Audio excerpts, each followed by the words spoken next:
RTC ఉద్యోగులు పోలీసుల కాళ్లు మొక్కడం కలకలం రేపింది. ఇది జనగామ డిపో ఎదుట బైఠాయించి అక్కడ ఆర్టీసీ ఉద్యోగులు కార్మికులు నిరసనలు తెలిపారు.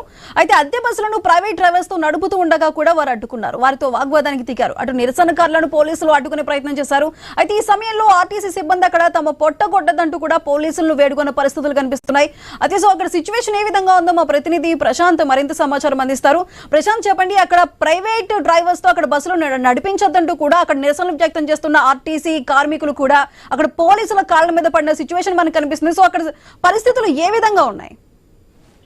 యస్సుదా, గత 2 రోజులుగా తెలంగాణ రాష్ట్ర వ్యాప్తంగా ఆర్టీసీ కార్మికులు ఆర్టీసీ సమ్మె బాట పట్టారు. అయితే 2వ రోజు ఉదయం కూడా ఆర్టీసీ కార్మికులు సమ్మెలో ఉండడము, ఆర్టీసీ డిపోల నుండి బస్సులను బయటికి రాకుండా ఆపివేసే క్రమంలో జనగామ డిపోకు సంబంధించి డిపో నుండి బస్సులు రాకుండా అటు కండక్టర్లు డ్రైవర్లు అందరూ కూడా మూకుమ్మడిగా డిపో ఎదుట బైఠాయించడంతో అటు పోలీసులు మూకుమ్మడిగా వచ్చేసి ఆర్టీసీ కార్మికులను బస్సులకు అడ్డు తగలవద్దంటూ కూడా అరెస్ట్ చేసే క్రమంలో అటు పోలీసులను తమ యొక్క పొట్ట కొట్టవద్దంటూ కూడా ఆర్టీసీ కార్మికులు గదవ పట్టుకుని బతిలాడినా కనకరించకపోవడంతో కాళ్ళు ముక్కి తమ యొక్క నిరసనను వ్యక్తం చేయడంతో అయితే అక్కడ ఉన్న తోటి కార్మికులు కావచ్చు మిగతా ప్రయాణికులను మాత్రం కంటనీరు పెట్టించిన ఘటన చోటు చేసుకుంది. అటు పోలీసుల యొక్క కాళ్ళు మొక్కి తమ యొక్క న్యాయమైన డిమాండ్లను పరిష్కరించడం కోసమే మేము ఉద్యమం చేస్తున్నాం తప్ప తమ యొక్క వేరే ఉద్దేశం లేదని ప్రభుత్వము పోలీసులు ఈ విషయాల్లో మాకు సహకరించాలంటూ కూడా కాళ్ళు మొక్కి వాళ్ళను ప్రాధేయపడిన ఘటన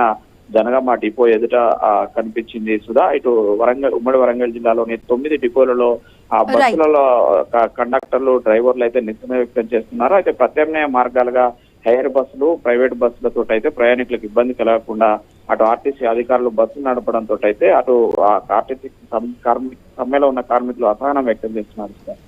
రైట్ ప్రశాంత్, థ్యాంక్ యూ.